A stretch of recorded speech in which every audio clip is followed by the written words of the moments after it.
রেখে রাস্তা দিয়া জমানার নবী মূসা হেঁটে হেঁটে যাচ্ছেন। মূসা নবীর ডাক দিয়ে কয়, নবী মূসা, আজ আমার খবর আপনি জানেন? মূসা নবী বলে, আসিয়া জানি। আজ তোমাকে শূলিবিদ্ধ করা হবে, আজ তোমাকে ফাঁসি দেওয়া হবে।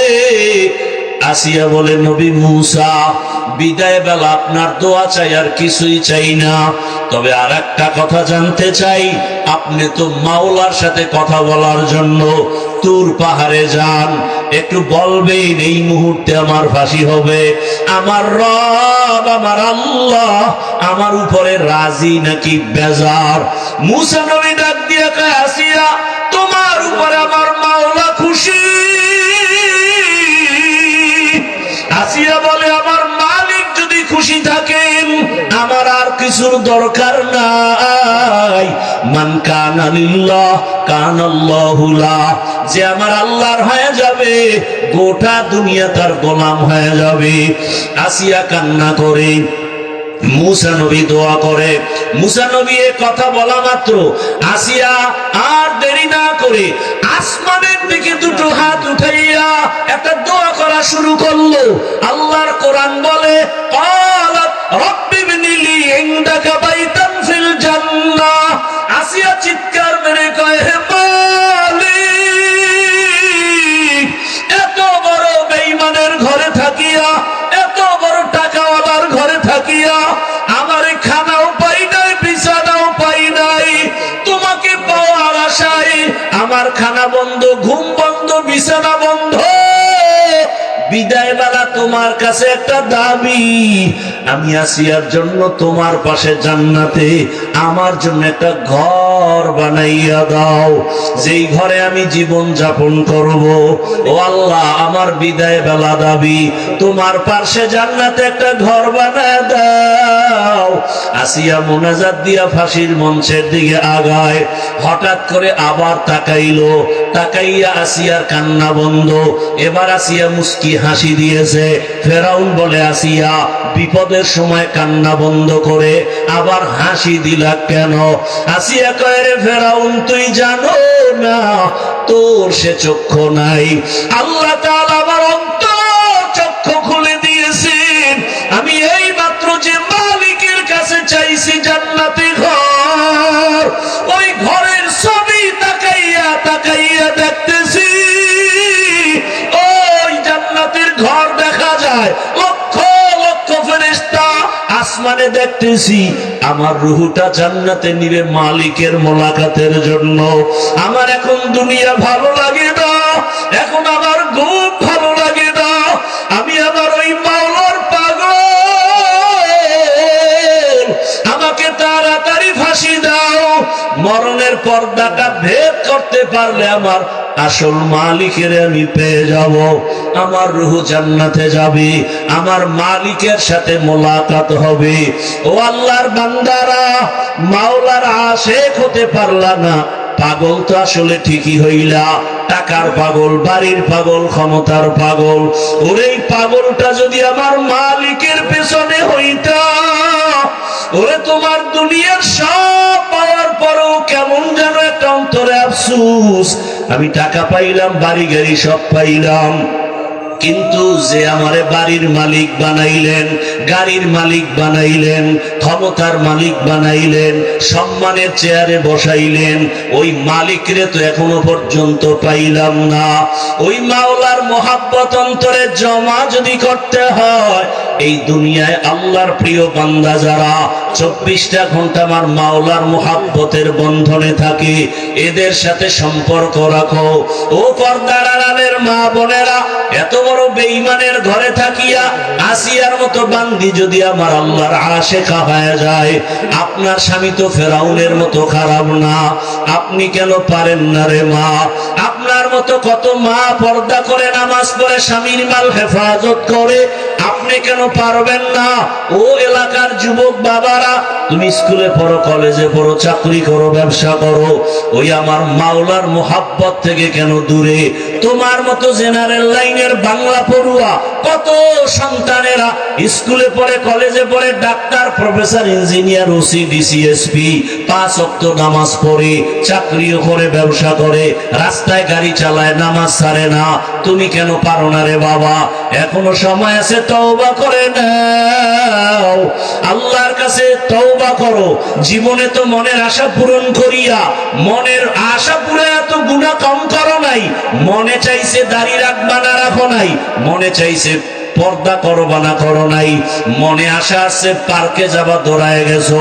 মনে আশা আসছে তুমি সারা রাত মোবাইলে গুনাহ করবা, করেছো। এরে আল্লাহর বান্দারা, দুনিয়ার কেউ জানে না তুমি আমি কত বড় গুনাহগার। যদি জানতো কেউ, তোমাকে আমাকে মোহাব্বতের নজরে দেখতো না। আমার আল্লাহ বলে, বান্দা তুই রাতের বেলা হাতের দ্বারা কত গুনাহ করেছো, চোখের দ্বারা গুনাহ করেছো, কেউ না দেখলো, আমি আল্লাহ দেখেছি। আমি আল্লাহ দেখার পরে তোর উপরে রাগ করি নাই। আমি আল্লাহ ডাকতে থাকি বারবার, আয় বান্দা তওবা কর। কোন দিকে যাও? আমার দরজা ছাড়িয়া যেদিকেই যাবি সেদিকেই জাহান্নাম ছাড়া কিছু নাই। আমি আল্লাহ রহমতের দরজা খুলে রাখলাম। জীবনের গুনার কথা স্মরণ করে যদি বলো, আল্লাহ আমি তোমার জীবনের গুনাহ মাফ করে দিব। ও আমার যুবক, আমার মাওলাকে অন্তর দিয়া মনে মনে ডাকো আর বলো, হে মালিক, জীবনে তো কম গুনাহ করি নাই। গুনার কারণে আমার হাত না পাক, আমার চোখ না পাক, আমার জিহ্বা না পাক, আমার অন্তর না পাক। আজকে থেকে তওবা করে নিলাম, আর গুনাহ করব না, নামাজ ছাড়বো না, দাড়ি কাটবো না, আর কোনোদিন বেপরদায় চলবো না।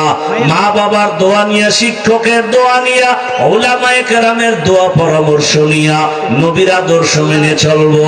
কারণ মা বাবার দোয়া জীবনের সফলতার চাবি, ওস্তাদের দোয়া জীবনের সফলতার চাবি, উলামায়ে কেরামের নেক দোয়া জীবনের সফলতার চাবি।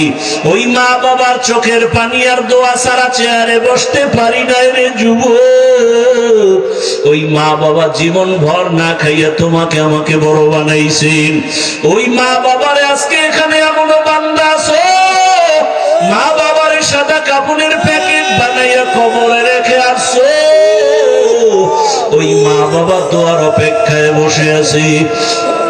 যেই মা বাবা তোমার আমার জন্য এত চোখের পানি ফেলছে, ওই মা বাবার জন্য কি তুমি আমি এক ফোঁটা চোখের পানি ফেলতে পারি না? এমন একটা রাত নাই যে মা টেলিফোন করে নাই, বাবায় টেলিফোন করে নাই, বারবার খবর নাই, বাবা তোর শরীরের কি খবর, কখন খানা খেয়েছো, কখন ঘুমাইবা। আজকে যার বাবা নাই তাকে খবর নেওয়ার কেউ নাই, যার মা নাই তারে টেলিফোন করার কেউ নাই। ওই বান্দা বড় কষ্টের ভিতরে দিন কাটায়। ঈদের দিন সবাই আনন্দ করে, সন্তান ইয়েতিমের অন্তরে আনন্দ নাই। ওরে বাবায় যদি অসুস্থ বিছানায় থাকে, তারপরও সন্তানের কলিজাটা বড় থাকে, মনে হয় একটা গাছের ছায়ায় বসে আছি। আর যার বাবা নাই তার কলিজা বড় ভাঙ্গা। ও ডানে তাকায়, বামে তাকায়, ছেলে মেয়ে যাই পায়, কিন্তু হঠাৎ করে একটা নিঃশ্বাস ফেলে আফসোস করে, আর আমার বাবাই কই, আমার মা কই। ও আমার কলিজার যুবকেরা, যার মা বাবা বেঁচে আছে, এখনো পারলে সময় পাইলে দোয়া দাও। ওই মা বাবা হারায় গেলে আর জীবনে পাইবা না। ওরে যার মা নাই তাকে জিজ্ঞেস করো, মা কত বড় রত্ন। ওই সন্তানটা কান্না করে, মা নাই, বাবা নাই। তোমার মা বাবা বেঁচে থাকলে দোয়া নিও। বাবার কাছে গিয়া যদি বলো, বাবা বেয়াদবি করেছি, মাফ করে দাও, বাবায় দোয়া করবে, আল্লাহর আদালতে কবুল হয়ে যাবে। ঘরে গিয়া যদি মাকে পাও, বলিও, মা জীবনে কত বেয়াদবি করেছি, আজকে কোরআনের বাগানে কত যুবকের চোখে পানি, আমার উপরে আল্লাহ বেজার, গুনার কারণে চোখে পানি নাই। মা তোমার সাথে বেয়াদবি করেছি, মাঝে মাঝে এমন বেয়াদবি করেছি তুমি গোপনে কান্না করেছো। আজকে আসছি তওবা করে, আর বেয়াদবি করবো না। তুমি আমার মাথায়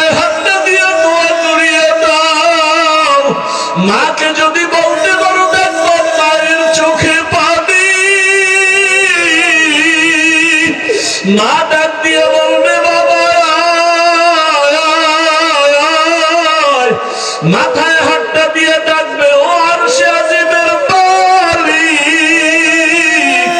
আমার কলিজার সন্তানটাকে কবুল করে নাও। ও যুবক পায়ে হাত রেখে বলি, ওই মা বাবারে কাঁদাইও না, ওই মা বাবারে কষ্ট দিও না, ওই মা বাবার দোয়া নিয়ে সামনে আগাও। শিক্ষকের সাথে যদি বেয়াদবি করে থাকো, ও ছাত্র বাবারা গোপনে গিয়া খবর নিয়ে ক্ষমা চাইয়া নাও। আলেমের সাথে যদি বেয়াদবি করে থাকো, গোপনে গিয়া ক্ষমা চাইও। দুনিয়া কিছুই না রে বাবা, কখন মরণ হবে জানা নাই। আরে হঠাৎ করে অসুস্থ, হঠাৎ করে বুকে ব্যথা, মানুষ ধর ধর করিয়া দেখবে আর বেঁচে নাই। ওরে আল্লাহর বান্দারা, এখনো কি মনের আশা পূরণ হয় নাই? এখনো কি গুনাহ করতে মনে চায়? ওরে আল্লাহর কাছে তওবা করো। আর কত মোবাইল চালায় গুনাহ করবা, নামাজ ছাড়িয়া গুনাহ করবা, বেপরদায় চলে গুনাহ করবা, অন্তরের কল্পনার গুনাহ কেউ জানে না, আমার আল্লাহ জানেন। আল্লাহর কাছে খাঁটি অন্তরে তওবা করো। মরিয়া গেল আর গুনাহ করব না, আর নামাজ ছাড়বো না, হাতের গুনাহ, চোখের গুনাহ, জবানের গুনাহ, অন্তরের কল্পনার গুনাহ করব না রে আল্লাহ। তওবা করার মতো যদি করতে পারো, আমার আল্লাহ জীবনের গুনাহ মুহূর্তে মাফ করে দিবেন। আল্লাহ আমাদের সবাইকে তওবাওয়ালা জীবন দান করেন, গুনাহমুক্ত জীবন দান করেন।